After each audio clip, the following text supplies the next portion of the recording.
Als ik dan het bos ging gaan, dan heb je op een gegeven moment naast een paard wat deed hout liggen bijvoorbeeld. En wat ik dan vaak wil doen is even aan de onderkant gaan. En oren, dan moesten ze even omheen gaan, want dan zit ze ergens jelgewoon bij hem. Je moet er dus echt de eigen goed in hebben.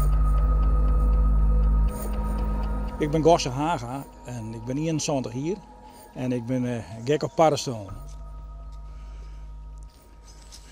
Zo, hier staan er een paar.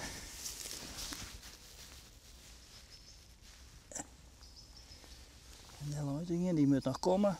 Maar die zie ik zouden hollen. Nou ja, ik heb ze uiteindelijk gevonden omdat ik hier die tip kreeg en toen ben ik maar op knibbels zitten in een ziekje. Maar toen hiek ze, hè. Maar het is een redelijk zeldzame soort in Friesland. Dus. En de eerste voor het kettelijke skar. Voor mij is het mooie van paddenstoelen de verhalen erachter.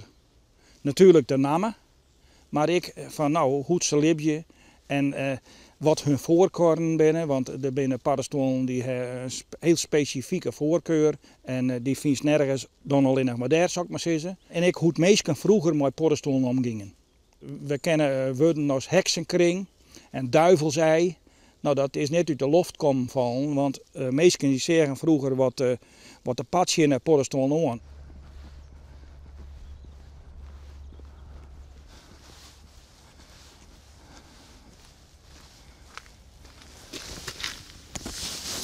Is dit bijzonder? Nee, ja, eigenlijk is het wel bijzonder. Dit is een bankje dat is konken aan het Frieske G. Maar dat is van hout, wat waarschijnlijk wel kapt is in het kettelijke skar. En toen ziet deze paddenstoel in het hout al, want dit is een parasiet.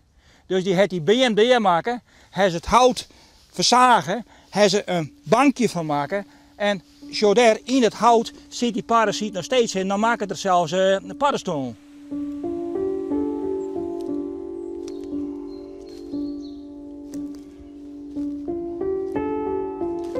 Ik ben hikken en tuin vlakbij Triesterbosk. En als baan batten wij een soort in Triesterbosk.